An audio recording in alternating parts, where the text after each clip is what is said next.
네, 안녕하세요. 10번째 시간입니다. 자, 지난 시간 저희 슬라이드 3개밖에 못했어요.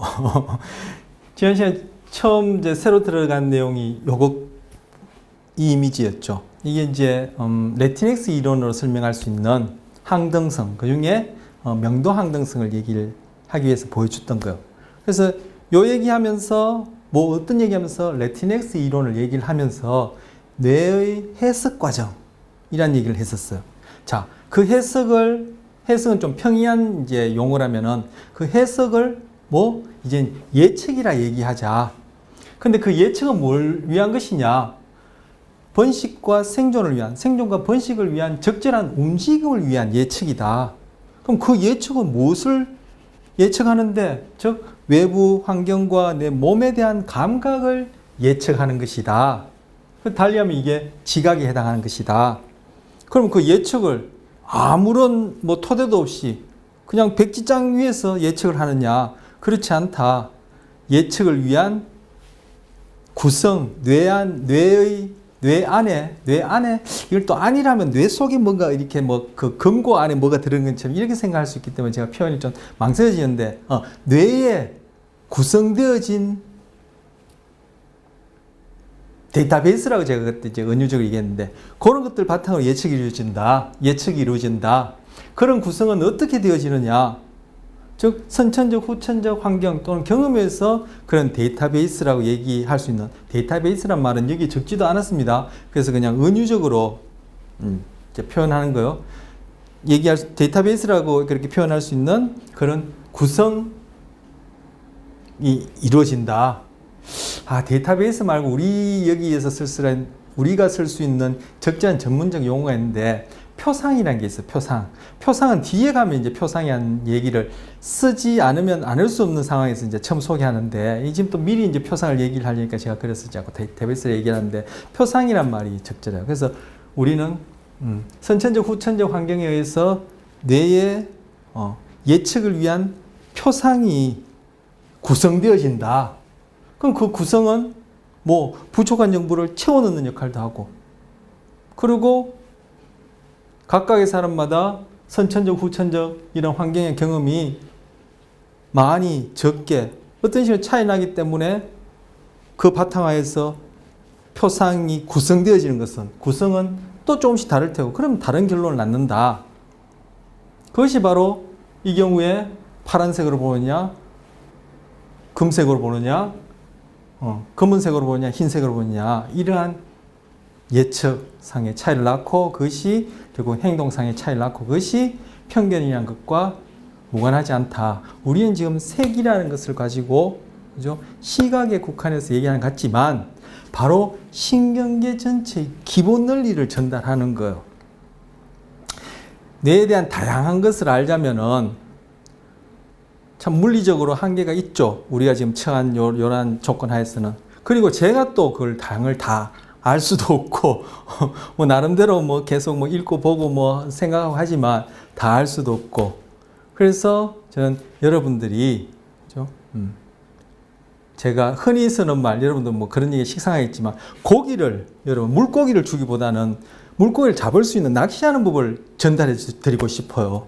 그래서 이런 것에 대해서 기본 논리만 여러분이 그렇구나, 소위 유레카라고 얘기하는 그런 나의 지식이 딱 되어지고 나면은 여러분이 상식을 위해서도, 아니면 여러분이 전공과 소위 융복합이란 말 요즘 또 유행하는데 융합시키는데도, 아니면 여러분이 당장 이와 관련된 전공과 관련돼서 책을 볼 때도 그러한 큰 거시적 눈에서 보면 그것들이 다 큰 나뭇가지 안에 턱 붙여서 큰 그림을 그릴 수 있으리라고 생각하고, 그렇게 하는데 좀 일조해드리고 싶은 그런 욕심에 자꾸 이렇게 전달이, 우리 지금 온라인으로 하니까 더 한계가 있어서, 게다가 기본적으로 제가 설명을 아주 심플하면서도 간단하게 명쾌하게 제가 여러분한테 하지 못해서 이제 자꾸 반복을 하는데, 여러분이 과제도 이렇게 해보셨지만 만만치 않죠. 그런데 그 과제나 제가 올린 질문에 팁이 될 수 있고 답이 될 수 있고, 여러분이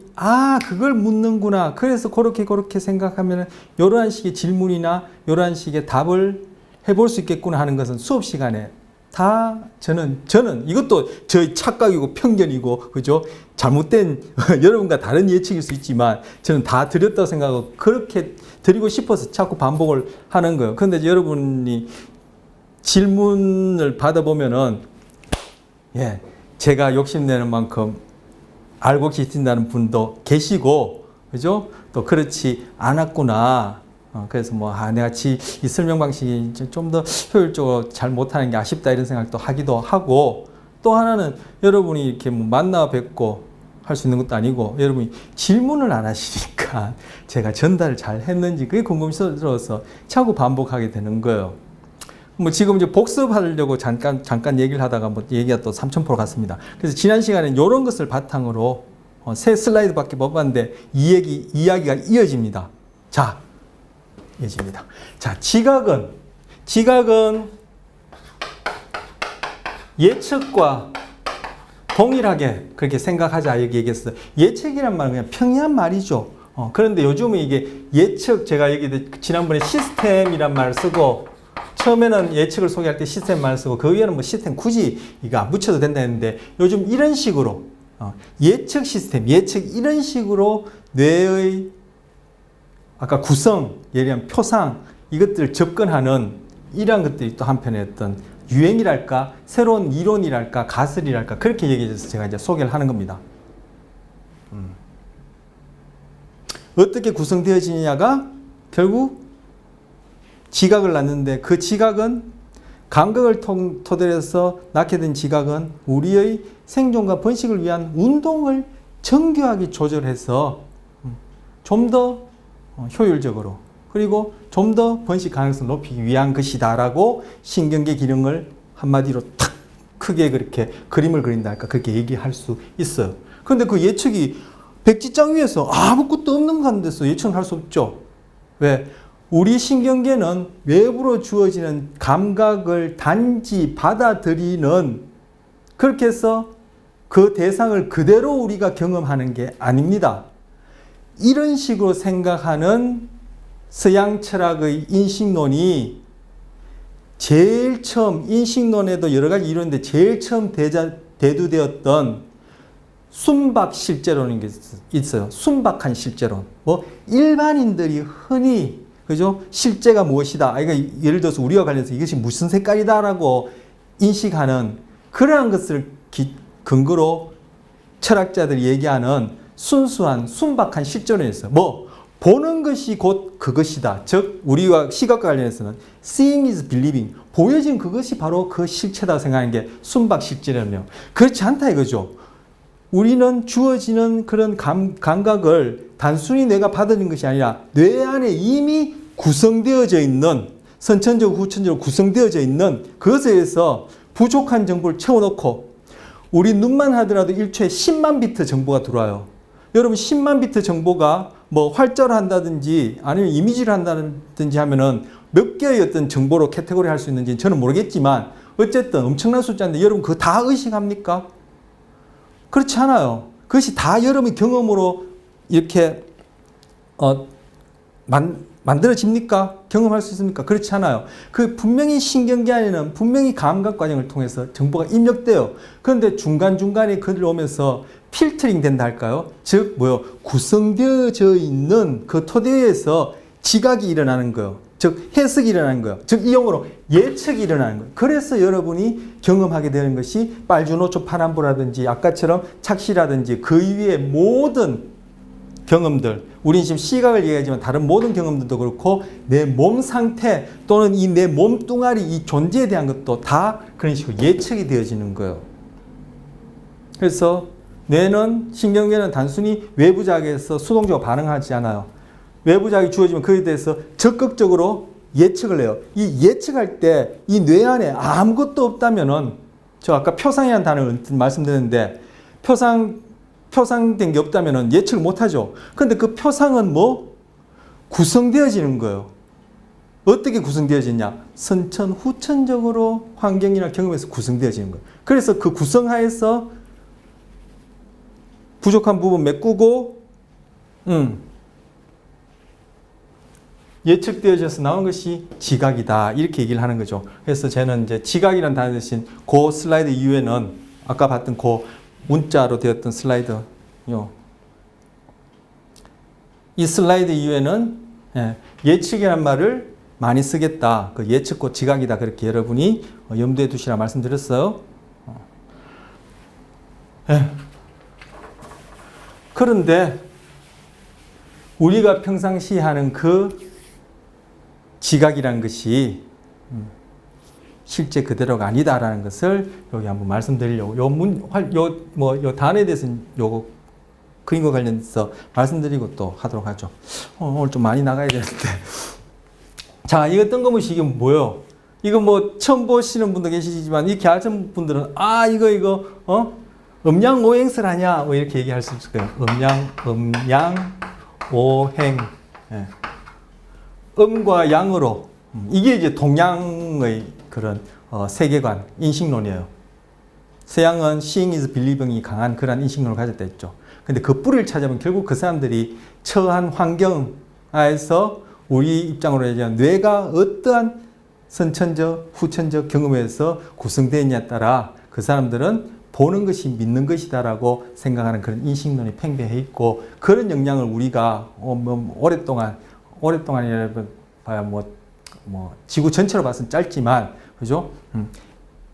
100여 년 이상이랄까 한 100년 남짓 그렇게 영향을 받았기 때문에 우리도 그런 서양적인 인식론을 갖고 있는데 그 이전에 지금부터 2000년하고도 500년 더 전에 그 전에는 그죠?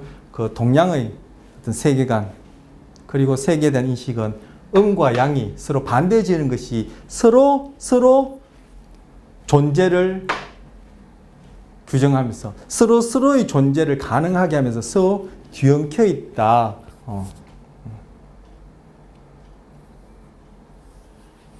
네, 그렇게 얘기할 수 있어요. 네,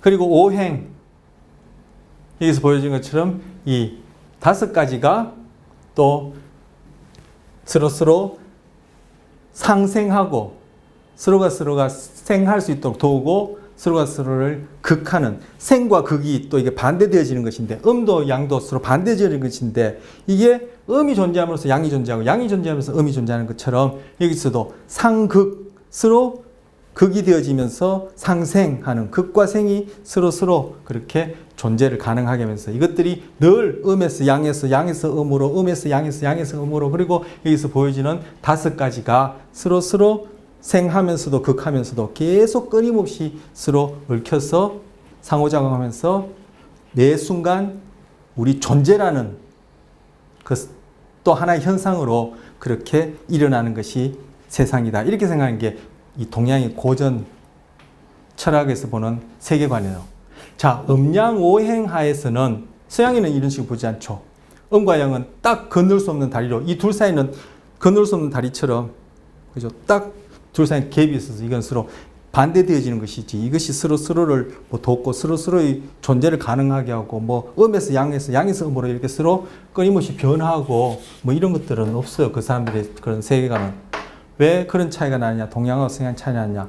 지금 한 3-4번째 반복하는데 바로 그 사람들이 처한 환경에서 어떻게 먹고 사는 문제를 해결하냐? 즉 뇌의 선천적, 후천적 그러한 구성 차이에서 나타나는 예측의 차이예요. 예측의 차이예요. 그것을 이제 문자로 이렇게 음양오행 이렇게 표현하는 거예요. 지금 선천, 후천, 구성 이 얘기는 지난 시간에 이어서 한 10번 한 것 같아요.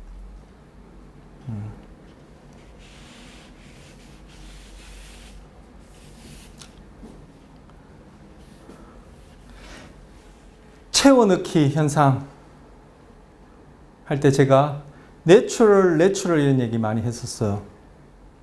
지금 선천, 후천적인 환경 그런 것들이 뇌에 어떤 표상이라는 단어는 뒤에 나오겠지만 어떤 데이터베이스라고 은유적 얘기해서 그것들을 구성한다. 이거 다 이어지는 얘기예요. 아니 그게 뭔지 속 시원하게 얘기해 주지. 아직까지 제가 얘기해 드릴 때가 안 됐어요. 시간표가. 그런데 제가 계속 팁을 드리는 거예요. 자, 팁이 안 된다.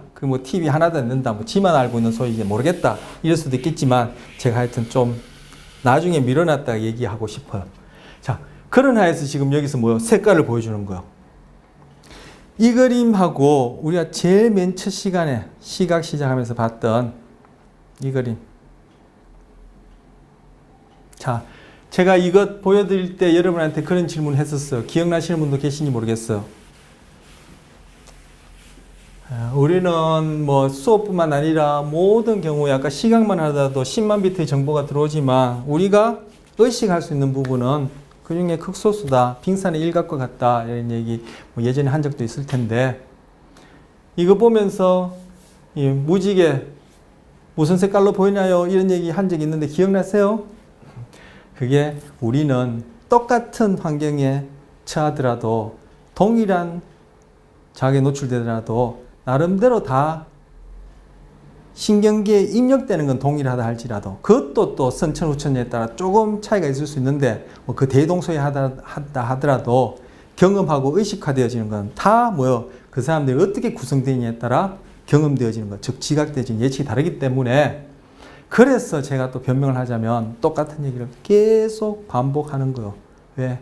큰 그림을 그릴 수 있고 고기를 잡을 수 있는 낚시법을 가르치도록 싶어요. 왜? 물리적 한계가 있으니까. 다 여러분하고 제가 한 3년 정도 계속 만난다면은 제가 아는 건 다 전해드리고 싶은 욕심이 있을 정도로 제가 뭐 남대로 그렇게 뭐 욕심이 생기기도 하는데 이 주어진 물리적 한계 안에서 여러분한테 아까도 말씀드렸지만 여러분이 스스로 이렇게 우리가 다루지 않은 내용을 보더라도 이해할 수 있는 그런 눈을 드리고 싶은 그러한 이유에서도 자꾸 반복하는데 금방 말씀드린 이거 무슨 색깔로 보이죠? 빨주노초 파남보로 보입니까? 물었던 질문 기억나시는지 모르겠어요. 자꾸 시간 넘는 엉뚱한 소리 또 했네요. 자, 우리 빨리 저도 이거 보면은 빨주노초 파남보로 보이는 것 같아요. 그런데 무지개 색깔은 빨주노초 파남보가 아니에요. 왜 아니에요? 빨주노초 파남보 맞죠? 이제까지 제가 지난 시간에 얘기했던 것, 조금 전에 뭐 간단하게 복습한다고 말씀드렸던 것이 여러분한테 잘 전달을 제가 해달했다면, 제가 전달 잘했다면 무지개는 빨주노초 파남보가 아니라는 걸 금방 알아들일 수 있을 거예요. 뭐요? 우리는 선천적 그리고 후천적 경험에 의해서 구성된 뇌의 표상이라는 이름으로 구성된 그 바탕 위에서 주어지는 자극에 대한 감각을 예측, 지각한다 했죠. 빨주노초 파남보 이거는 동양의 색깔 지각이 아니에요. 이거는 뉴턴이 17세기 사람입니까? 뭐 제가 숫자에 약해서 얘기하고도 뭐 17세기인지 18세기인지 16세기인지 제가 기억은 17세기라고 여기는데 뉴턴이 프리즘을 통해서 소위 빛이라는 것을 통과시켜 보니까 그죠? 이런 식의 색깔이 보이는데 뉴턴이 7이라는 숫자를 선택했어. 어떻게? 7이 뭐요? 뉴턴이 처한 그 시대의 문화를 배경으로 이 7이 럭키 세븐이거든요. 럭키 세븐이라는 말 들어봤죠? 뭐 행운의 숫자라는 거예요. 행운의 숫자. 그리고 이 7이 소위 그 기독교 문화에서는 이 7이 또 의미가 갖고 있는 그러한 수란 말이에요. 즉 소위 행운의 수, 형운회라고 보이는 행운의 수란 말이에요. 그래서 그 프리즘을 통과한 그 빛을 뉴턴이 7가지 색깔이라고 자기가 명명한 거예요. 뭐 어떤 영향이요? 문화의 영향으로. 왜 그런 문화의 영향을 받냐면 뉴턴 때만 하더라도 소위 근대 과학은 신학을 위한 시녀였어요. 그 과거에는 중세 때는 철학이 신학을 위한 시녀다 이런 얘기 들어봤었죠. 왜 그 시녀 역할을 하는지 이걸 얘기를 하려면 제가 또 잡소리가 늘어날 텐데 어떤 여러분 들어보셨을 거예요. 중세 때 철학이란 신학을 위한 시녀 역할을 한다. 즉 신학을 뒷받침하기 위한 학문이다. 근대 과학은 뭡니까? 신학을 위한 시녀 역할을 했어. 그 뉴턴이 과학적 발견은 바로 신의 이 세상을 창조한 그것을 드러내기 위해서, 그것을 밝혀내기 위해서 하는 학문이다 이렇게 생각했는 그 문화 때문에 7이라는 숫자를 선택한 거예요. 그래서 프리즘을 통과한 그 색깔 빨주노초 파란보라고 붙여버린 거예요.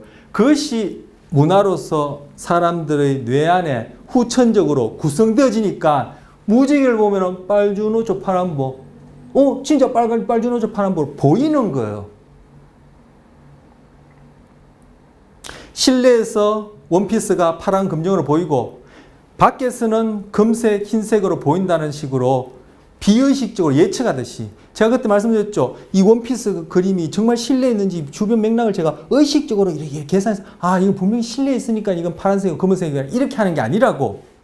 저는 그것이 실내에 있는지 밖에 있는지 몰라요. 그냥 보는 순간 뇌의 선천적인 걸 바탕으로 또 그 위에 후천적인 경험에 의해서 내가 소위 의식적인 경험 이전에 비의식적으로 파란 금정을 보여버린 거예요. 그런데 나이가 점점 들어감에 따라 그 그림을 또 보고 하에 따라 자기도 모르는 사이에 비의식적으로 검은색과 흰색을 보이는 것처럼 뉴턴이 7을 딱 명령해버리고 나니까 그 문화권 안에서는 무지개가 당연히 빨주노초 파란보 7가지 생각이 7가지 색깔로 실제 보여요. 뉴턴은 이제 영국 사람이죠. 보여요.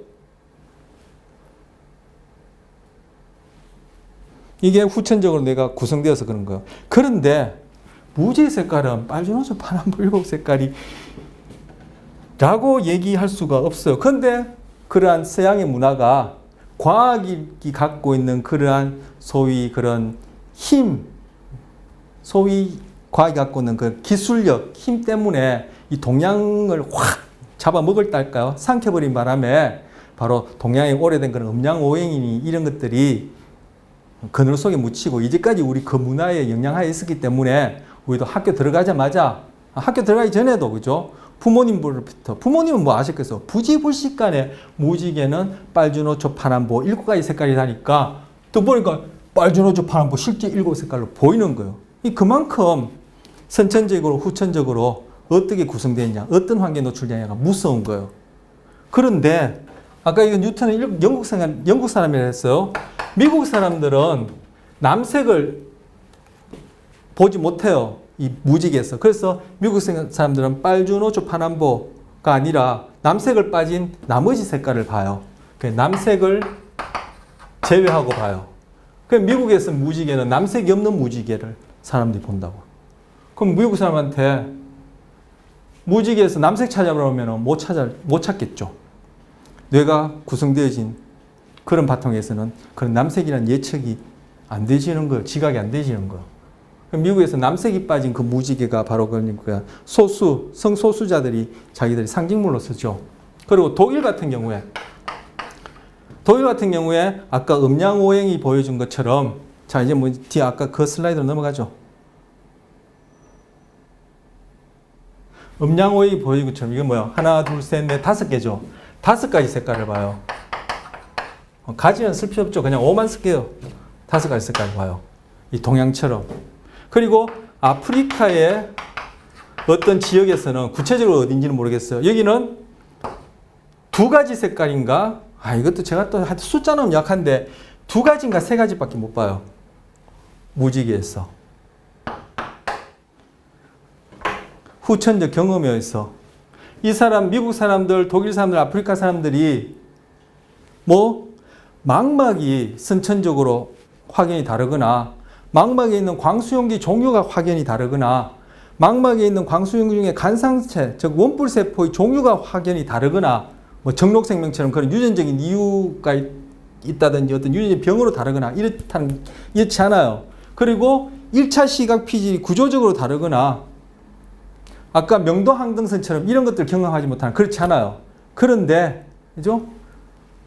미묘한 선천적 차이가 조금 있을 수 있겠죠. 그럼 대동사이 하니까 선천적 차이는 차치하더라도 후천적으로 어떻게 뇌가 구성되어 있냐에 따라 거기서 예측되어지는 게 다르기 때문에 무지개에서 미국 사람들은 남색이 빠진 무지개를 보고 독일 사람들과 우리 동양인은 동일하게 5색깔을 보고 아프리카 어떤 지역에는 2가지 색까지밖에 못 봐요. 2가지, 3가지밖에 못 봐요. 만약에 그것이 첨예한 문제라면은 뭐 여기 이제 뭐 수강생들이 많이 있으니까 여러분이 성적과 관련된 어떤 그런 판단이라면은 어떻겠어요? 싸움 나죠? 국가 간의 어떤 그 중차대한 문제라면 전쟁 나겠죠? 그래서 우리는 늘 오해가 있고 편견이 있고 갈등이 있는 거예요. 하지만 이걸 안다면 내가 그런 상황에 나도 그럴 수 있고 상대방도 그럴 수 있다 하면은 뭔가 조율할 수 있는 기회는 있겠죠. 제가 그릇이 작아서 마음의 그릇이 작아서 도저히 양보는 못한다 하더라도 그래도 한 번은 그죠?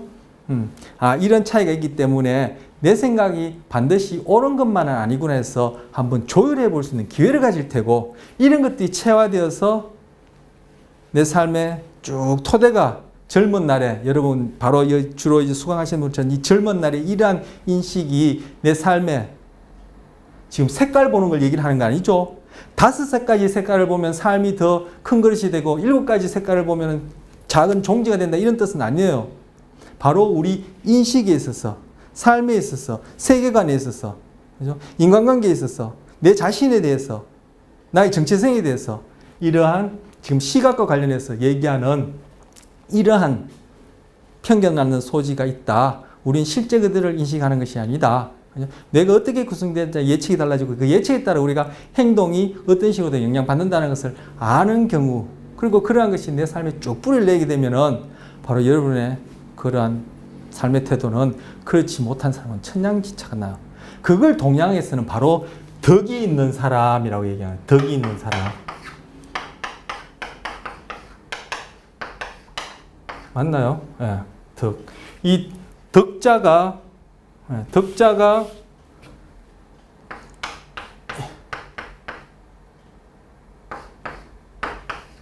이 글자에서 왔대요. 이게 곧을 직자 아닙니까? 이게 마음심이고 곧은 마음이라는 것 얘기하는데 소위 뭐 정직하다 이런 뜻은 아닌 것 같고 뭐 진실되다 뭐 이렇게 얘기할 수 있을까요? 어쨌든 얘기하다 또 자꾸 또 삼천포로 갔는데 덕이 있는 사람 이렇게 얘기할 수 있어요. 뇌, 과학, 또 뇌와 마음 간의 관계 관심이 있어서 오셨는데 이것이 그냥 단지 뇌에서 낱낱게만 알면은 여러분 조금만 지나면 다 잊어버려요. 그것 다 잊어버릴 만한 그런 정보 가지고 여러분이 전공과 관련됐던 상식이든 관심이 있어 책을 보면은 그것 또한 여러분한테는 별 의미 없이 그냥 흠입고 지나가 버려.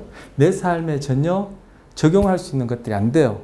그렇지만 제가 여러분한테 전해주고 싶은 욕심은 이런 것들을 통해서 뇌가 어떻고 마음이 어떻고 그것이 우리의 삶과 이 세상을 보는 것과 우리가 앞으로 살아가는 것에 어떠한 식으로 적용할 수 있다. 즉 시그니피컨스가 있고 그것이 중요하다라는 것을 여러분이 알고 그런 큰 그림 하에서 뇌를 공부하든 마음을 공부하든 생물학을 하든 철학을 하든 뭐 컴퓨터를 하든 미술을 하든 음악을 하든 체육을 하든 거기에 여러분 삶 속에 적용되어지고 세상을 보는 어떤 눈이 그런 식으로 점점 체화된다면은 그게 진정한 우리가 뇌를 알고 마음을 알고 그걸 통해서 인간을 이해하는 의미가 있고 그것이 궁극적인 목적이 된다고 생각하기 때문에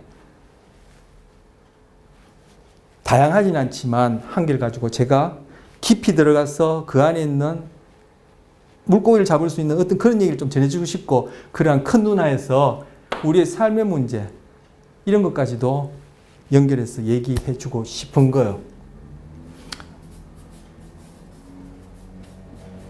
뭐 얘기하다 덕을 얘기를 하다 또 멀리 갔는데 자 지금 동양에서는 요게 이렇게 보는 거예요. 그래서 목화 어디 어느 할 거예요. 뭐 순서랑 관계없이 목화토금수 이렇게 봐요. 그래서 목은 푸른색, 화는 붉은색, 토는 뭐 황금색, 황색, 금은 흰색, 수는 검정색 이렇게 우리는 5가지. 이걸 뭐예요? 여러분 미술 하시는 분들은 잘 알죠? 이거 오방색이라는 거예요. 오방색. 그래서 동양에서는 색깔을 3가지로 이렇게 본단 말이에요. 이게 바로 지각, 예측의 차이인 거예요. 내가 어떻게 후천적으로 구성되느냐에 따라. 그런데 이 각각이 이렇게 우리 월화수목금토 중에 그죠? 5가지와 짝지어 있죠. 나무와 불과 토와 흙과 금과 물. 이것이 신체하고도 관련되거든요. 그래서 음양오행 가지고 미술을 하신 분이나 색을 다루신 분은 더 잘 아시겠지만 음양오행이라는 동양인이 갖고 있는 세계관, 인식과 관련된 그러한 것들이 뇌에 구성되어진 사람은 바로 색을, 무지를 볼 때 5개를 보는 거예요. 저만 하더라도 무지가 5개는 안 보여요. 왜? 서양의 그러한 문화가 저한테 부지불식간에 뇌를 컨스트럭션 해버리기 때문에 무지를 보면 7가지를 보였단 말이에요. 그런데 이 동양의 음양오행설에서는 그것이 뇌를 색깔과 관련해서 그러한 식으로 구성이 되어 있다면 그 사람들은 5가지 색을 볼 테고, 이 음양오행설에는 이 오방색뿐만 아니라 이렇게 월화수 우리 요일과 관련된 것들을 포함해서, 그리고 이 각각이 우리 내부 신체 장기에 해당하는 것들이에요. 이걸 가지고 사람이 건강 상태나 소위 배우자를 짝지을 때 서로 잘 상생하느냐, 상극하느냐, 또 이걸로 예측한다 할까요?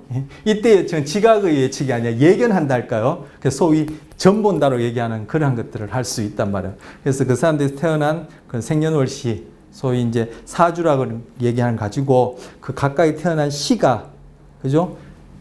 언제, 몇 월 며칠 몇 시에 태어났냐가 바로 여기에 상응하는 부분들하고 이렇게 남녀간에 이렇게 짝지어 보면은 여기 화살표 이렇게 도는 거는 서로 상생하는 거예요. 그죠? 물은 나무가 자라도록 도와주고, 나무는 불이 지펴지도록 도와주고, 그죠? 모든 것들 타고 나면 흙으로 돌아가죠. 그 흙이 계속 뭉쳐져 딱딱해지면 금속이 되어지고, 이 금은 또 이제 물을 이렇게 생하고, 이런 식으로 되어 있고, 여기 안에 있는 이 별표 모양의 화살표는 서로 극하는 거예요. 물은 불을 꺼버리고, 그죠?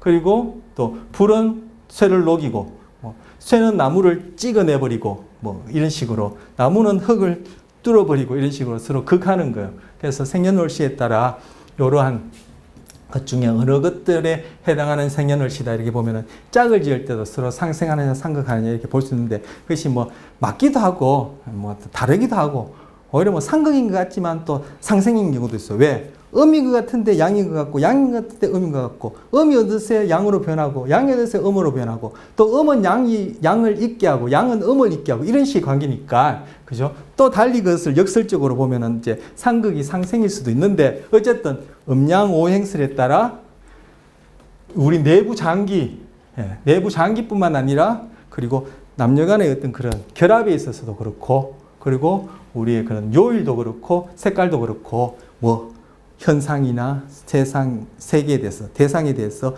보는 인식론이 그렇게 달라질 수 있다는 걸 지금 보여주는 거예요. 그래서 여기서는 주로 무지개색 7개하고 여기서 오방색 5개가 동서양에 따라 이렇게 달리 우리는 예측되어진다. 그 얘기를 지금 하고 싶어서 보여드리는 거예요. 신체에서 쓰는 이거는 수는 콩팥, 화는 심장, 금은 폐, 그리고 목은 심장, 하트. 이거는 심장. 죄송해요. 이거는 심장. 이거는 목은 간.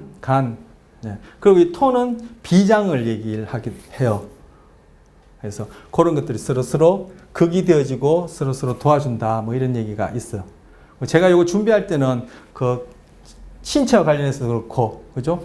그 남녀 간의 어떤 결합과 관련해서 그렇고, 색깔과 관련해서 그렇고, 상생으로 관련해서 그렇고, 쭉 다 말씀드리고 싶은 욕심이 생겨서 올려놓고, 우리 주된 거는 이제 무지개 7색깔하고 5색깔 요거 비교해서 올린 건데, 그런 것들 말씀드리고 싶었는데, 그 말씀드리다 오늘 이 시간도 모자랄 것 같아서 대충 그렇다는 거 말씀드리는 거예요.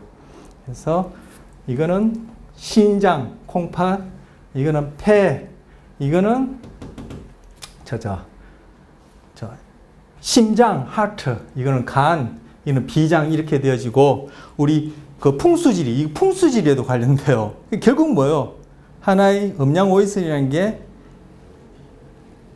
인간 우리 자신뿐만 아니라 이 세상을 들여다보는 하나의, 그죠? 관, 그죠? 패러다임, 뷰가 되는 거죠. 그것이 뇌에 어떻게 구성되는지에 따라 색깔 같은 경우에는 이렇게 서양과는 달리 5개로 본다. 이것이 이제 우리 신라에 관련해서 핵심된 내용이고, 그 우리 풍수지리와 관련해서 좌청룡 우백호, 좌 왼쪽에는 청룡 푸른 용이 있고, 우백호 우 오른쪽에는 흰 호랑이 있고, 그죠? 남주작 남쪽에는 자주색의 작 봉황이 있고, 북현무 북쪽에는 검은색의 거북이 있다. 지금 여기 있는 게 다 그 색깔이야. 북현무, 그죠? 이게 검은색이죠. 그게 이제 물하고 관련되죠. 그리고 남주작, 예, 자주색의 이게 지금 이제 봉황. 그 다음째 좌청룡, 예, 푸른색의 청룡, 우백호, 예, 흰색의 호랑이. 이게 또 이렇게 동서남북 풍수지리와 관련되고, 토는 중간에 딱 위치해요. 이 풍수지리와 관련된 이 토는 바로 임금 황제의 자리예요. 그래서 이 비장이 강한 사람들이 건강해요. 그게 결국 뭐예요? 우리 수업에서 제가 말씀드린 적이 있는지 모르겠지만, 이후에 뭐 말씀드릴 기회가 있으면 좋을 텐데, 이 비장, 즉 소화계가 건강한 사람이 전반적으로 건강해요. 누구나 타고날 때마다 약한 부분이 있어요. 낙한 부분이 있어요. 뭐 다 온전할 수 없죠. 우리는 뭐 완전체가 아니니까, 완전한 건 존재가 될 수 없으니까. 그런데 상대적으로, 그죠? 좌청룡, 우백호, 북현무, 남주할 때 중간에 딱 위치하는 게 바로 토에 해당하는 이 황색인데, 이것이 비장에 해당해요. 이 비장이 바로 이 소화계에 해당하는데, 소화계가 건강한 사람들이 전반적으로 이렇게 건강하다고 얘기할 수 있어요. 심리적으로 그렇고 사회적으로 그렇고. 그래서 중국 속담에, 그죠? 이 비장이 강한 사람, 저기 소화력이 없는 사람은 나라를 맡기지 마라, 이런 말이 있을 정도예요. 그런데 이 황색은 어디 쓰죠? 여러분 미술하는 분이나 그림 색깔 다루시는 분 잘 아실 텐데, 이 황색은 뭐요? 황제, 즉 황제, 우리 사극 보면은 임금님이 골룡포면 임금님이 있는 옷을 골룡포라죠. 그게 골룡포, 그게 뭐예요? 용이 그려져 있는데, 이 용이 청룡, 푸른 용이 아니라 누런 황룡이 그려져 있어. 그게 뭐예요? 가장 중심이 된다는 거예요. 세계의 중심이 돼. 동서남북의 중심이 된다는 거예요. 우리 신체에서도 비장, 노란색이 중심이 된다는 뜻이에요. 그런 의미도 있는 거예요. 이런 것들이 우리의 지각에 영향을 준다는 거죠. 뭐 후천적으로. 그래도 우리 예측이 달라지는 거예요. 그래서 우리의 지각은 예측이라 얘기했어요. 이 지각이란 하나의 hallucination이 있다. hallucination, 이거는 환각이란 뜻이에요. 실제가 아닌데 실제처럼, 아니면 없는 데 있는 것처럼 보면 실제가 아닌데 실제처럼 보는 거죠. 아니면 있는데 없는 것처럼 보는 것도 실제가 아닌데 실제처럼 보는 거죠. 아니면 파란색인데 금색으로 본다든지, 금색인데 파란색을 본다든지, 아니면 이건 금색도 아니고 파란색도 아닌데 등 밑에 쓰냐 태양 밑에 쓰냐라고 뇌가 비의식적으로 난컨셔스하게 해석해 버리면 파란색으로 금색을 보이는 것처럼, 그렇게 우리는 실제가 아닌 것을 보는 것을 hallucination이라 할 수 있어요. 그러면 우리가 소위 건강한 사람들이, 정상적인 사람들이 예측한다라는 것은, 즉 지각이라는 것은 하나의 hallucination인데, 이게 은유적인 표현이겠죠. hallucination은. 왜냐하면 정신질환에서 소위 뭐예요? 정신질환, 대표적으로 정신질환 하면은 조현병을 대표적으로 얘기하거든요. 뭐 조현병이 가장 대표적인데, 정신질환을 판단하는 두 가지 기준이 있어요. 환각이 있느냐, 망상이 있느냐. 이것이 큰 두 축이 되어지는 어떤 판단 기준이에요. 이것이 둘 다 있다면 정신질환. 그런데 착신은 누구나 하는 거예요.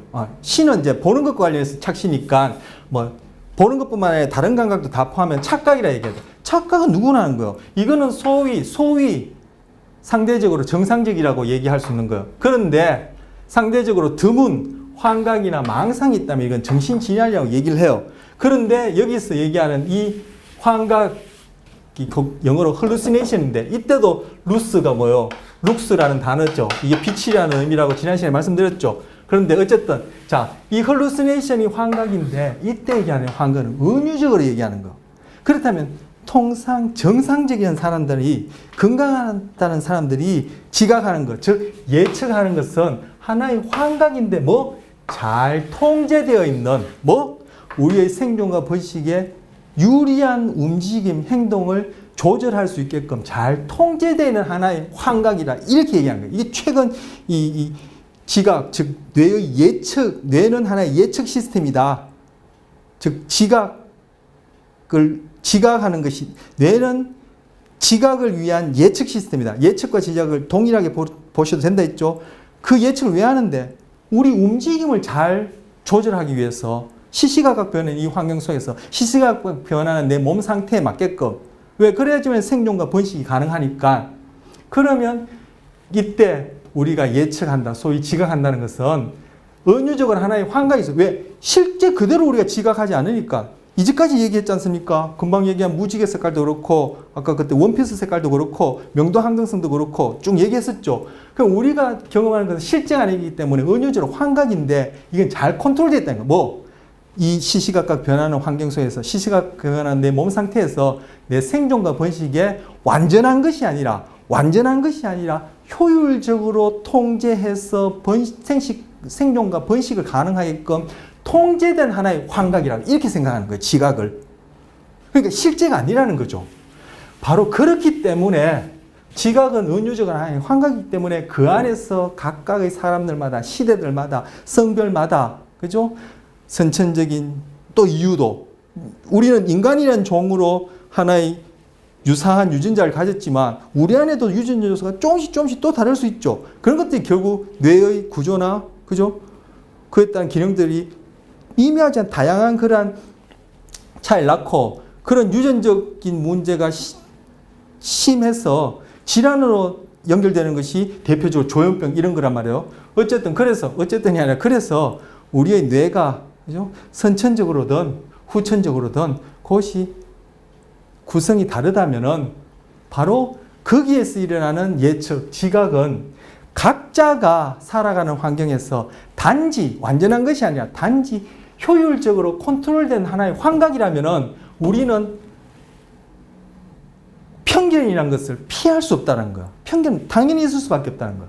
그런데 이런 사실을 아는 것하고 모르는 것 사이에는 차이가 있죠. 나는 내가 아는 게 실제야. 내가 저 원피스는 분명히 파란색인데 왜 검색이라 얘기해? 이것이 옷 색깔의 얘기라면은 파란색이든 검색이든 노란색 그 무슨 상관이 있겠어요? 그런데 이것이 우리 삶 곳곳에 있어서 소위 내가의 가치 판단, 좋다 싫다, 그죠? 라고 다분히 상대적일 수밖에 없는, 객관적으로 그게 좋은지 싫은지도, 아니면 뭐 나쁜지, 그죠? 뭐 악한지, 뭐 선한지도 그거는 극단적으로 알 수도 없고 다분히 상대적인 그런 가치와 관련된 판단을 한다고 할 때 그런 편견이 결국은 우리 안에는, 그죠?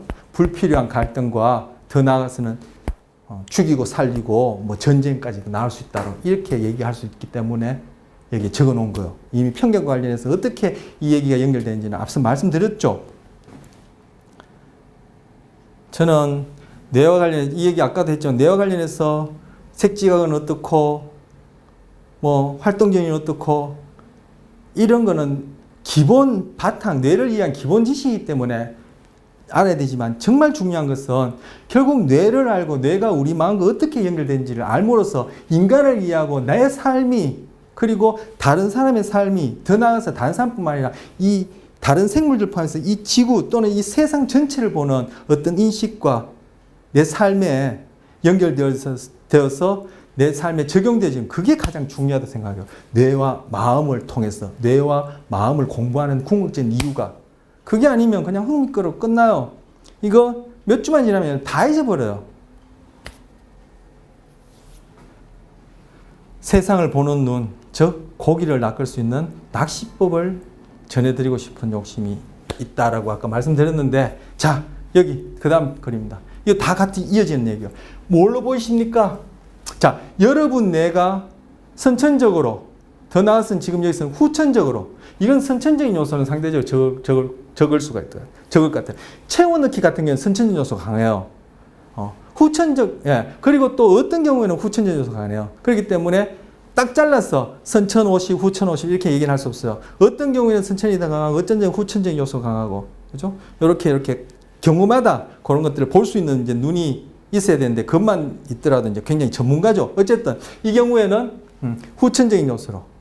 하지만 제너럴하게 일반적으로 얘기하면은 많든 적든 간에 선천적, 후천적 요소에 의해서 우리 뇌가 컨스트럭션 돼요. 하지만 그 구성되어지는 것이 선천적, 후천적 요소가 다 조금씩 시대마다, 문화마다, 나이마다, 그죠? 연령마다, 남녀의 성별마다 다 다르니까 그래서 구성되어지는 것이 다르다면은 그 뇌의 구성하에서 표상이라고도 얘기할 수 있다고 했죠. 표상이 구성된다 이렇게 얘기할 수도 있는데 어쨌든 구성하에서 예측되어지는 것이 다르기 때문에 달리 보이는 것이 우리의 행동과 판단에 영향을 준다 했는데 뭘로 보입니까? 이건 이제 여러분이 뭘로 보이냐에 따라 여러분이 뇌가 어떻게 구성되어 있고 소위 마음이 어떤 식으로 구성되는지 또는 지금 현재 여러분의 몸 상태가 어떤지 아니면 최근에 여러분의 어떤 마음에 어떤 경험이 이 많은 자리를 차지하고 있는 이런 것들을 시사한다, 알아볼 수 있기도 해요. 뭐 여러분 심리학과 관련해서 뭐 배우신 분이나 관심 있는 분들은 그런 거 배우셨죠. 잉크로 이렇게 얼룩무늬 만들어 놓고 그 그림에 대해서 한번 이렇게 그죠? 설명해보라 이런 것들. 바로 그 이제 자기 마음을 결국 투사하는 거거든요. 소위 뇌가 구성된 것을 가지고 투사하는 거예요. 즉 뇌가 구성된 것을 가지고 지각하는 거. 뭐야? 뇌가 선천적으로 후천적으로 아니면 현재 내가 그죠? 갖고 있는 몸 상태에 의해서 시시각각 구성된 그 뇌에 구성된 것을 가지고 여러분은 예측, 지각하고 그에 따라 행동하는 거예요. 그걸 여러분 흔히 들어보셨던 프로이드의 정신분석학에서는 투사라 얘기를 하고 여기서는 뭐예요? 예측, 지각이라 얘기하는 거예요.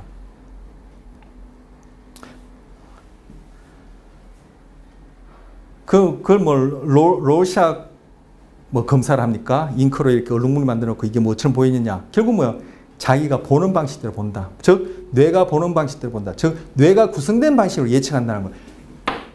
할머니로 보입니까? 아가씨로 보입니까? 제가 개인을 대상으로 안 해봤지만 연세 드신 분은 이게 할머니로 보일 수 있고, 그죠? 상대적으로 뭐 어리신 분, 젊으신 분들은 아가씨로 볼 수 있을 거예요. 아니면 한창 이성과의 어떤 연애라든지 을 하고 있다든지 아니면 이성과의 교제를 그죠? 꿈꾸고 있다든지 그럴 나이에 있는 사람은 아가씨로 볼 수 있을 테고 아니면 연세 많은 그리고 지금 이제 홀로 되신 할아버님 보신다면 할머니로도 볼 수 있어요. 뇌가 그렇게 다양하게 구성되어 있기 때문에. 자, 요 모양 요렇게 하면은 할머니 모양이에요. 이게 뭐 밍크인지 모르겠지만 틀이 난 숄 같은 거를 외투 같은 걸 입고 할머니가 이렇게 턱이 약간 좀 주걱턱이죠. 코가 이렇게 매부리 코에 있고 그 할머니가 이게 눈이 좀 약간 주름이 져서 여기 좀 이렇게 그죠? 좀 쪼글쪼글해요. 그 이쪽 편에는 할머니 그런 속눈썹이 보이고 그 할머니 머리가 이렇게 나 있고 할머니가 두건을 이렇게 쓰고 있어. 두건에 이렇게 또 뭐 깃털이 안 달리는데 두건을 이렇게 툭 둘러 쓰고 있어. 할머니처럼 볼 수도 있고 또 하나는 뭡니까? 아가씨처럼 볼 수 있어. 자, 아가씨 요렇게 아가씨 턱이에요. 갸름한 아가씨 턱. 여기 아가씨 귀. 귀가 이렇게 머리에 어느 정도 이렇게 가려 있어. 그리고 아가씨가 이렇게 이것도 뭐 반쯤 두건을 쓰고 있는데 이 두건이 길게 이렇게 뻗쳐 있고. 그죠? 그리고 여기는 뭐 아가씨 목이에요. 아가씨 목이 이렇게 뭐 밴드 같은 게 달려 있고. 여기는 아가씨 이렇게 앞쪽 가슴이 이렇게 보이고 이만큼 외투를 입고 있어. 그리고 저쪽에 아가씨 코가 살짝 보면서 눈에 이렇게 속눈썹이 보여요. 제가 지금 뭐 아가씨 그린다고 쓴 따라 그렸는데 뭐 할머니 그릴 때 똑같네요. 자, 여러분 이거 뭐 제가 설명하는 것 뭐야 싶은데 갖고 계신 분, 동영상 갖고 계신 분 자세히 보세요. 요거는 아가씨 턱, 옆모습 여기서 보여주는 거. 요거는 할머니가 이렇게 숙이고 있는 것을 위에서 보여주는 이런 모습이에요. 어느 식으로 보입니까? 여러분이 시시각각 현재에 그죠? 뇌가 아까 선천적, 후천적 구성되어 있다는데 한 번 구성되면 끝나는 게 아니라 이 순간에도 계속 그 구성은 바뀌어요. 왜 바뀔 수 있죠? 뇌는 경험으로 인해 그 구조와 기능이 끊임없이 변할 수 있는 가소성이 있다 했죠. 이 가소성은 초단위로도 일어날 수 있어요. 기능적으로. 그리고 그것이 해부학적으로, 구조적으로 일어나려면 좀 더 시간이 걸리지만 어쨌든 뇌의 또는 신경계의 구조와 기능은 시시각각 이 순간에 변해요. 여러분이 어떻게 볼 때는 아가씨로, 어떻게 볼 때는 할머니로. 그러니까 아까 말씀드린 대로 누가 보냐에 따라 할머니로, 아가씨로 보여지는 것은 그분이 지금 어떤 상태로 구성되어 있냐에 따라 달리 예측되어지고, 아가씨라면, 할머니라면 내가 여기에 대해서 내 몸에 일어난 반응이나 나의 행동이 달라지겠죠. 제가 누가 준 글을 읽는데 이 글을 보니까 우리 노인분들, 연세 드신 분들의 복지에 관한, 정책에 관한 글을 읽었어요. 읽고 났는데 이 글을 보면 할머니로 보일 경향성이 훨씬 높아요. 오늘, 또는 제가 뭐, 예를 들어서 뭐, 어린이와 관련된 그런 직업을 갖고 있다.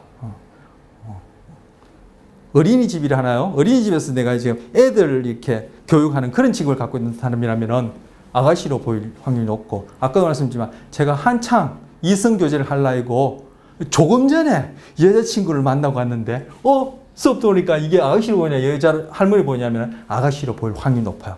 그 순간순간 뇌가 구성된 게 때라 예측 지각이 달라져요. 자, 또 얘기합니다. 편견도 마찬가지예요. 그렇다면 이런 내용을 알고 있는 사람과 모르는 사람은 천지차이예요. 이 사람은 20세기 뭐 사람마다 판단 다르겠죠. 이것도 뭐 다 뇌가 어떻게 구성되어 있냐에 따라 예측이 달라지는 거니까, 이 사람은 20세기 최고의 철학자로 얘기하는 비트겐슈타인이에요.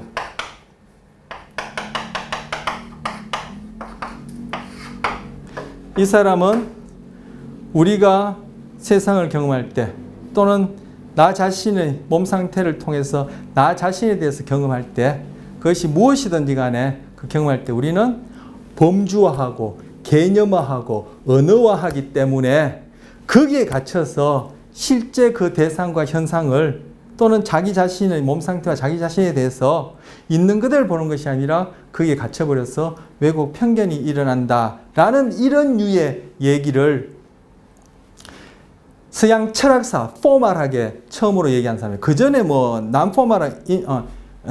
난포말이라는 말이 있나요? 비공식적으로 그렇게 한 분은 계신지 모르겠지만 뭐 제가 모르니까 추측해요. 하지만 이 사람은 공식적으로 포멀하게 바로 그러한 얘기를 처음 한 사람이에요. 그래서 이 사람은 유태인인데 뭐 대학 교수 자리를 뭐 주는데도 뭐 내팽개치고 혼자서 그렇게 철학했다, 그런 측면에서도 이제 또 유명한 일화가 있고 한데, 이분은 전쟁터에서 참호 속에서, 전쟁 참호 아시죠? 전쟁터에서 이렇게 적군에게 노출되지 않도록 이렇게 구덩이 파고 있는 그렇게 전장터, 그런 참호 속에서 철학 논문을 썼어요. 철학책을 썼는데 그것이 철학 논고예요. 그 책이 이 사람의 가장 대표작이고, 바로 이 비트겐슈타인을 20세기 최고의 철학자 얘기하는 것인데, 그 철학 논고의 마지막 명제들을 쭉쭉쭉쭉 나열하는데, 마지막 명제 결론에 해당하는 얘기가 뭐냐면은, 말할 수 없는 것에 대해서는 침묵하라는 거예요. 바로 우리의 언어가 왜 갑자기 철학 얘기하고 뜬금없이 저런 얘기 또 하지? 뭐 또 무슨 소리 하려나 싶은데, 바로 언어가 뭐예요? 우리에게 편견을 가져다 주는, 실제가 아닌 왜곡을 가져다주는 그런 주된 기능을 하는 거예요. 우리 인간의 언어가 있기 때문에 다른 동물과는 차이가 나는 그러한 어떤 문화, 다른 동물과는 좀 다른 특성이 있는 그런 문화를 유지하고, 어떤 인간의 어떤 그런 생존과 번식, 적응에 있어서는 지대한 공헌을 하긴 하지만, 이 세상의 모든 것이 완전한 것이 없고 다 좋은 것이 있으면 그에 상응하는 어떤 나쁜 것이 있다. 즉 나쁘다 좋다, 이것도 어떻게 보면은 그 뭐 어떤 판단 자체가 뭐 무리가 있고 정확하지 않을 수 있는데, 어쨌든 항상 상대적인 양이에요. 음이 양이 될 수 있고 양이 음이 될 수 있고, 음이 있는 것은 양 때문에 가능하고 양이 있는 것은 음이 때문에 가능하고, 그죠? 언제 음인가 싶으면 언제 양이고, 언제 양인가 싶으면 음이고 하는 것이 이게 음양오행설이 아까 말씀드렸는데, 그것처럼 그죠? 언제나 상대적일 수 있는데 그에 대해서 언어라는 것이, 그죠? 우리에게는 그러한 인간의 생존과 번식에 있어서는 지대한 적응적인 역할을 하지만, 그 적응성에 대한 대가가 있다는 거예요. 그게 바로 이제 언어가 갖고 있는 어떤 가치, 이것이 이제 상대적이라는 얘기를 하다가 제가 지금 음량 얘기를 또 이제 하게 됐는데, 자, 다시 돌아가서 이분이 말할 수 없는 것에 대해서는 침묵하라. 이것이 바로 이제 그런 철학의 인식론하고 이제 관련된 것이라고 제가 이해하고 있는데, 바로 뭐요? 말로 표현할 수 없지. 우리가 거기다 언어를 던져버리면은, 개념하고 언어화해버리면은, 거기에 우리의 시각이, 우리 아까 시각과 관련돼서, 즉, 우리 지각이 딱 구성되어서 그 안에 틀 안에 갇혀버린다는 거예요. 그럼 우린 실제에 대한 인식이 항상, 그죠? 어긋나고 왜곡될 수 있다라는 측면에서 말할 수 없는 것에 대해서는 침묵하라라고 이렇게 이해한 것을 저는 압니다. 그래서 언어가 갖고 있는 상대적인 장단점이랄까요? 그래서 언어가 갖고 있는 어떤 적응성은 완벽한 것이 아니라 단지 효율적이다. 경우에 따라 인간에게서는 다른 동물과 다른 어떤 그런 문화를 가질 수 있는 그러한 측면에서도 중요한 역할을 했고, 인식에서도 중요한 역할을 했지만, 그에 치할 대가가 바로 뭐예요? 언어가 우리의 뇌가 어떤 대상을 예측함에 있어서 견고한 어떤 구성, 편견을 날 수 있는 틀을 만든다. 그렇기 때문에 이 부분이 이제 그 부분을 지적한 거예요. 비트겐슈타인이. 이거 뭐 시각하다가, 뇌하다가, 이게 철학하다가 여러분 정신없겠습니다만, 제가 나름대로 이제 연결시켜 드리고 연결시켜 보고 싶고 중요하기 때문에 말씀드리는 것인데, 근데 비트겐슈타인은 20세기에 이런 얘기했지만, 동양에서는 2000하고도 500년 더 전에, 그죠? 노자, 장자 사상에서, 특히 이제 장자는 이제 노자의 뒤를 이은 200년 후의 사람이다라고 얘기를 하는데, 노자의 책 도덕경을 느끼면 첫 장에 도가도 비상도, 명가명 비상명이란 말이 있어. 항상 그러한 도라고 얘기할 수 있는 도라면 그것은 도가 아니고, 항상 이러하다고 이름 지을 수 있는 것이라면 그것은 그 이름에 해당하는 것이 아니다. 이름이 아니다. 라고 그렇게 저는 이해해요. 도가도 비상도, 명가면 비상명. 이 말이 2000년하고도 500년 전에 노자가 한 말인데, 즉 세상을 인식하는 인식이죠. 즉 예측하는 구성을 얘기를 하는 거예요. 그런데 그 말이 바로 20세기 서양에서 비트겐슈타인이 했는 말할 수 없는 것은 침묵하라. 그 말에 해당하는 거예요. 우리 동양 문화가 서양보다 훨씬 앞섰죠. 그런데 우리는, 그죠? 서양의 소위 과학 기술이란 그 힘에 동양이, 그죠? 그렇게 뭐 100여 년 이상, 정확하게 뭐 몇 년인지 모르겠습니다만, 그죠? 한 100년 이상, 200년 가까이 정복당했달까요? 잡아먹혔달까요? 좀 이렇게 나쁘게 얘기하면. 그렇기 때문에 우리 인식이 다 그런 식으로 서양화되기 때문에 무지개도 빨주노초 파란보로 보는 거예요. 자, 그런데 그 비트겐슈타인이 바로 우리 이 지금 시각과 관련해서 Seeing is Believing이라는 시각과 관련해서 이 그림을 그려놓은 거예요. 자, 이게 뭘로 보입니까? 토끼로 보입니까? 오리로 보입니까? 토끼로 보자면 요게 주둥이고, 요게 눈이고, 귀죠. 오리로 보자면 요게 오리 입이고, 요게 눈이고, 요게 머리예요. 요게 목이고. 이게 아까 할머니냐 아가씨냐 보이는 것처럼 똑같은 거예요. 그러면서 비트겐슈타인이 얘기한 거예요. You don't interpret anything different. 당신은 어떤 것을 달리 해석하는 것이 아니다. You saw it differently. 당신은 그것을 달리 볼 뿐이라는 거예요. The only active interference being made here. 이러한 과정 속에서 일어나는 유일한 추론이라는 것은 is me interpreting that you are wrong. 항상 너는 틀렸다라고 추론하는 내가 있다는 거예요. 뭐요? 결국 자기 뇌에 구성되어진 것을 가지고 자기 방식대로 예측하고 그것이 행동하기 때문에 바로 해석이 달라지고, 즉 추론이 달라지고, 달리 말하면 우리 앞에서 얘기하는 예측에 해당하는 말은 여기서는 이제 예측이란 프리딕션의 말은 안 쓰는데, 예측이 달라지고는 항상 뭐예요? 너는 틀렸고 내가 경험하는 것이 옳다라는 그러한 추론하는 나만 있을 뿐이지, 그죠? 우리는 어떤 것을 달리 해석하는 것이 아니고 우리는 단지 달리 볼 뿐이다. 그런데 바로 그렇게 달리 보는 그러한 과정 속에는 바로 내가 보는 것이 맞고 너가 보는 것을 틀렸다고 추론하는 나가 있을 뿐이다. 그 우리로 얘기하자면 바로 그 뇌가 있을 뿐이다. 그 뇌는 선천적, 후천적인 경험에서 구성되어 있을 뿐이다. 그 구성이라는 건 이 순간 시시각각 일어난 것이다. 그 구성된 것에서 일어난 예측에 의해서 우리의 행동은 변한다. 그 일례로 편견을 제가 얘기를 한 거예요. 자, 이 그림 어떻습니까? 자, 여기에 적으면 머핀 펜 일루전이에요. 이것도 착시인데,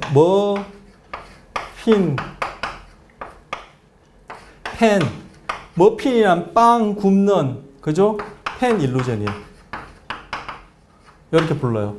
자, 여기 보시면, 요건 속 들어가 있고, 요건 튀어나와 있고, 요건 속 들어가 있고, 요건 속 들어가 있고, 속 들어가 있는 것처럼 보이죠? 왜? 요 부분이 밝게 보이고, 요 부분이 밝게 보이고, 밝게 보이고, 밝게 보이고, 밝게 보이고, 밝게 보이고. 여기는 어둡게 보니까, 머핀펜이라면 다, 그죠? 어둡게, 다 이렇게 구멍이, 펜을 이렇게 뒀다면 다 구멍이 이렇게 나야 될 텐데, 요거는 이제, 요런 일루전을 위해서 이제 그림으로 그려놓은 거예요. 실제 빵 굽는 데 쓰는 펜은 아니라, 근데 머핀펜 처음 생겼다 해서 머핀펜 일루전인데, 요게, 요 그림을 보는 순간, 우리가 의식적으로 컨셔스하게 하는 것이 아니라 난 컨셔스하게 비의식적으로 빛이 이쪽에서 온다라고 뇌는 예측을 해요. 왜 그렇게 예측하는데? 이 경우에는 선천적으로 뇌가 그렇게 예측하게끔 구성되어 있어요. 그 선천적이 구체적으로 어떠한 메커니즘, 기제에 의해서 일어난지 한번 생각해 보세요.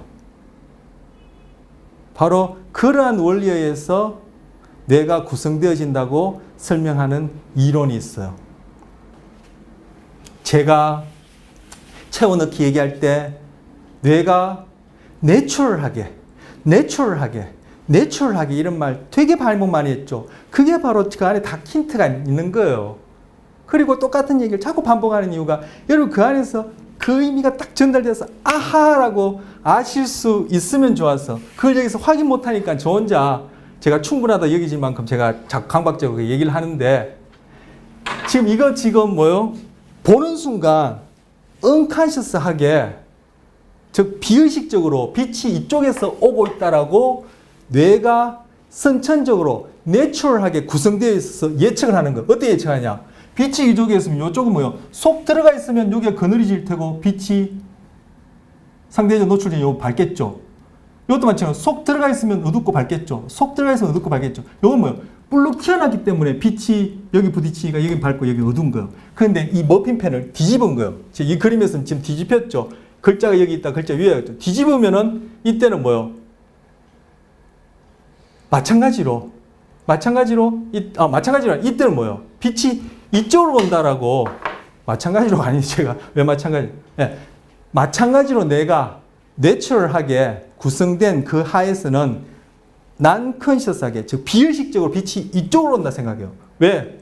빛이 이쪽으로 와야지만이 이쪽으로 오면 이게 지금 들어갔고 지금 요거는 온폭 들어간 거예요. 그래서 빛이 여기 닿고 안 닿는 것은 어둡고 온폭 들어갔기 때문에 빛이 여기 닿고 어둡고 빛이 닿고 어둡고 빛이 닿고 어둡고 여기는 불룩 튀어났기 때문에 이 부분은 밝고 어두운 거예요.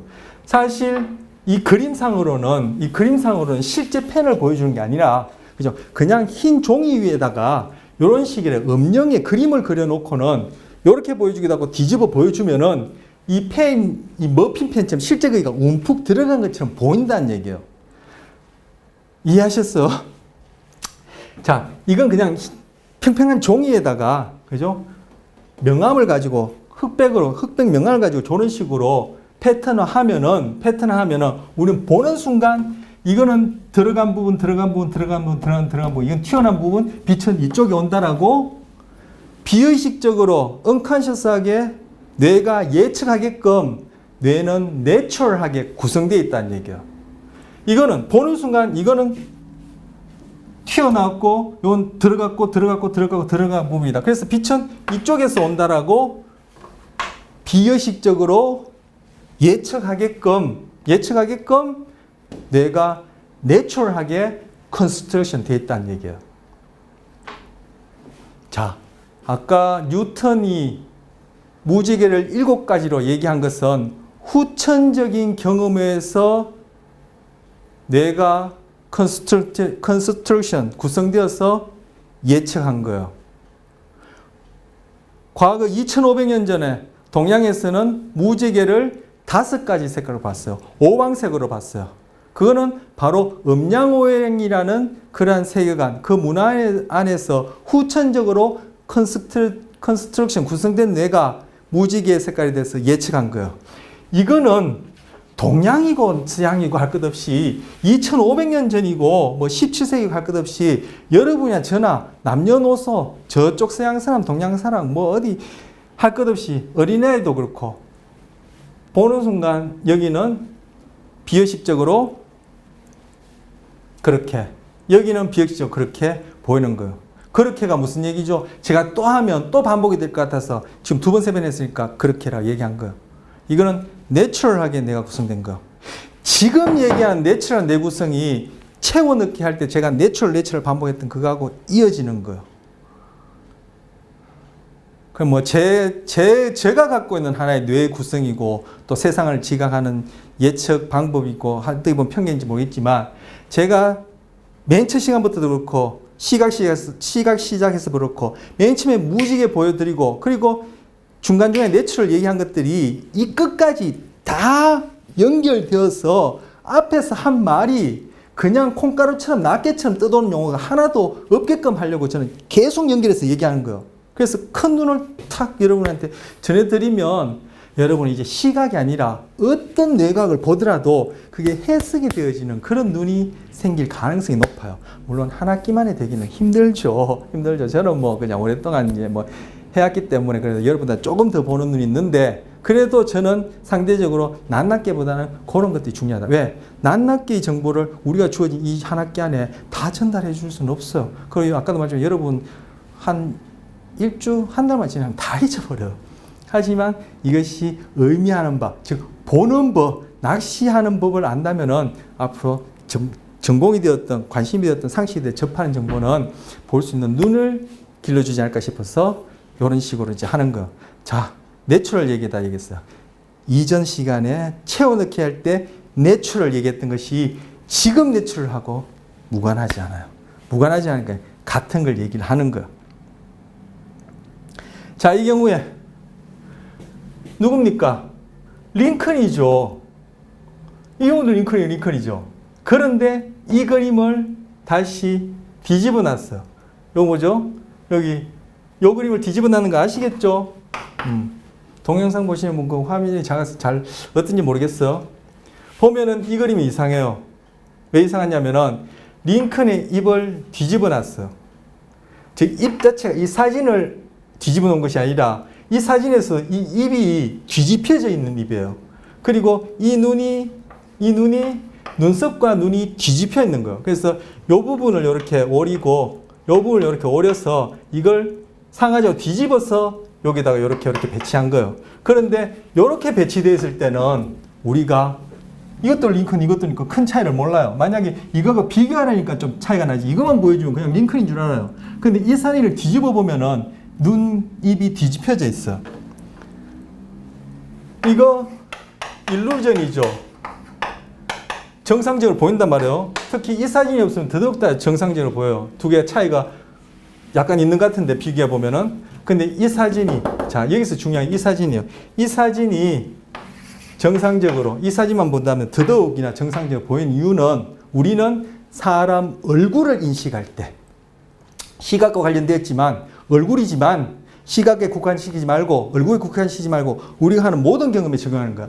인식할 때, 뭐요?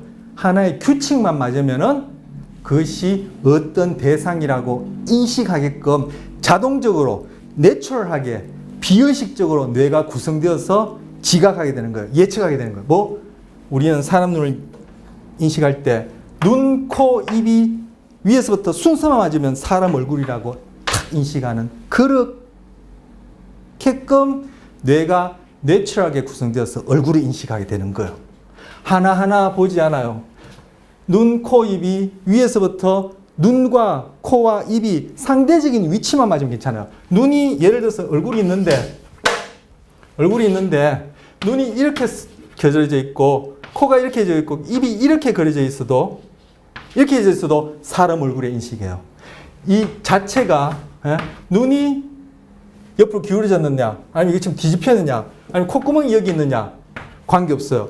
눈과 코와 입이 상대적인 위치가 어떠냐에 따라 우리는 사람 얼굴이라 인식해요. 이것도 사람 얼굴이라 인식하죠. 물론 이 얼굴과는 눈, 입이 이상하네, 뒤집혔네 알 수 있지만 사람 얼굴이라 인식하지 이게 뭐 자동차 바퀴다 아니면 사람 말고 뭐랄까 공룡 얼굴이다 이런 식으로 인식하지 않죠. 공룡 얼굴은 예를 잘못 든 것 같아요. 공룡 얼굴도 결국 눈, 코, 입의 비율이 상대적이니까. 어쨌든 얼굴이 아닌 다른 걸로 인식하지 않죠. 이상하다는 인식하지만 더더욱이나 이걸 이렇게 놨을 때는 얼굴의 인식이에요. 뭐요? 이게 뒤집혔냐 그걸 보시면 전체적으로 눈, 코, 입 사이의 상대적인 위치가 우리는 중요해요. 그것만 맞아지면은 뇌는 비의식적으로 얼굴이라고 예측하게끔 내추럴하게 컨스트레이션 되어 있는 것. 자, 착시를 보여주는 겁니다.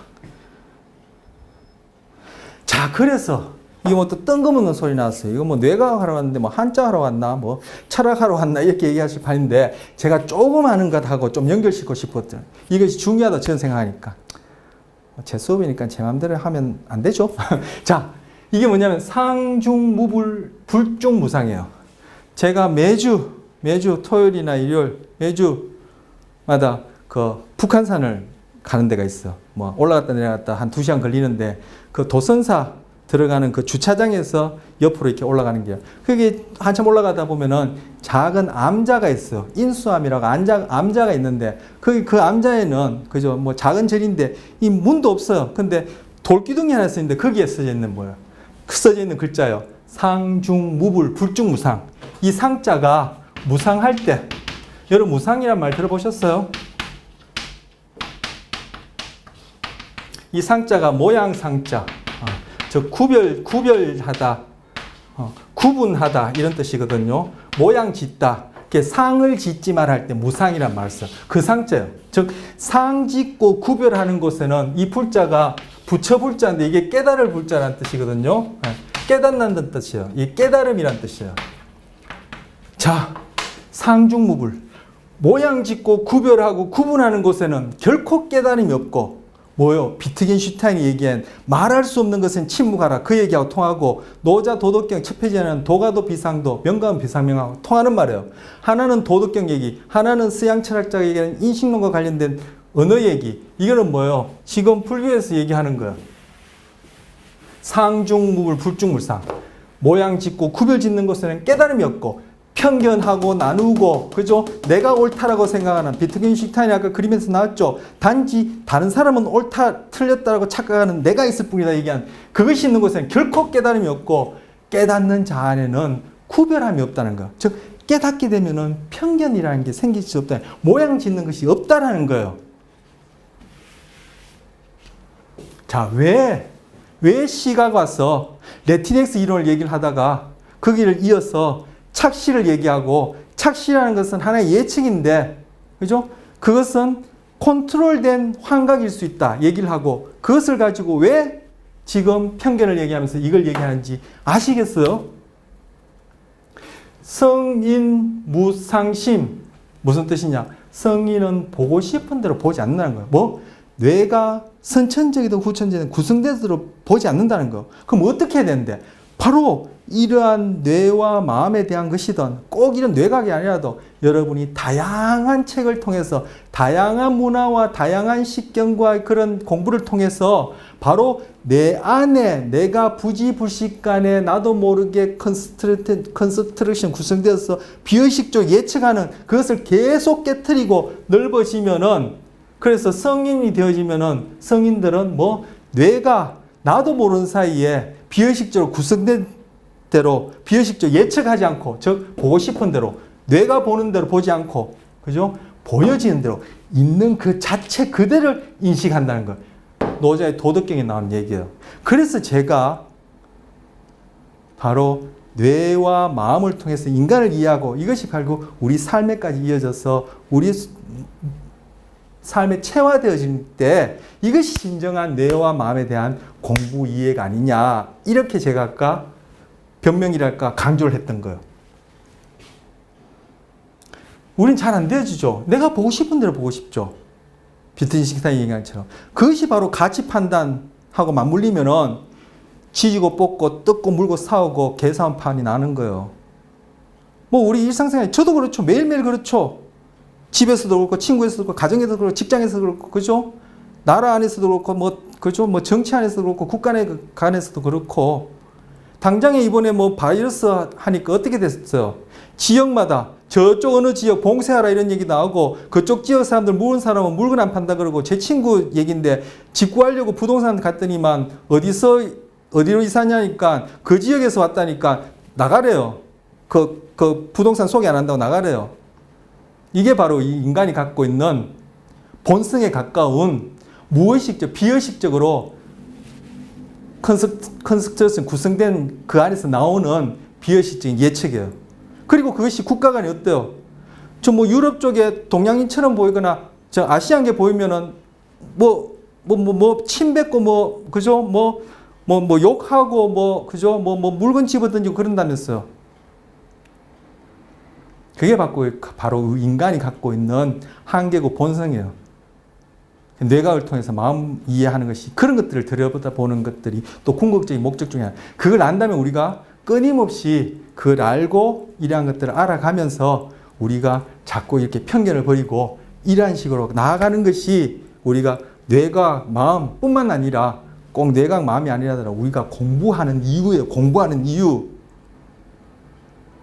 단지 A뿔 받고 좋은 직장 가고 연봉 받는 그것만을 위한 것도 아니에요. 그것도 있으면 좋겠죠. 그것만을 위한 것도 아니에요.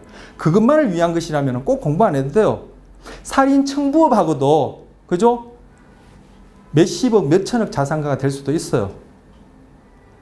수단이라면 그죠? 다른 동물들도 저희 옆집에 있는 그 반려견 보니까 꼬리만 잘 흔들어도 먹고 마시고 자고 미장원 가고 저보다도 훨씬 잘 먹고 잘 사는 것 같아요. 수단을 위한다면은. 그러면은 우리가 하는 공부가 그 수준에 묻는다면은 글쎄요. 제가 옆집 반려견보다 나을 게 뭐 있겠어요. 바로 이러한 의미에서 공부, 그리고 우리는 공부라는 의미에서 뇌와 마음을 보는 것이 결국 이러한 데까지 이르러서 우리 삶 속에 적용되어져서 저 편견 가운데 그죠? 늘 갈등하면서 그렇게 살 것이 아니라 깨닫는 방향으로 나아가서 그렇게 구별 짓지 않는 이것이 바람직하고 공부하는 이유다. 이 얘기를 하고 싶어서 여기다 실어 놓은 거예요. 자, 이 부분은 또 이어진 얘기인데 또 좀 몇 개 더 할 요량이었는데 항상 그러네요. 예, 이번 시간 또 이렇게 해서 마쳐야 되겠습니다. 다음 시간 이어지는 또 내용은 또 뭡니까? 이제 좀 다른 주제. 이제 우리는 시각과 관련해서 봤는데 동일한 유사한 그러한 내용들을 다루면서 또 다른 감각과 관련해서 또 한번 살펴볼 예정입니다. 다음 시간에 만나도록 하겠습니다.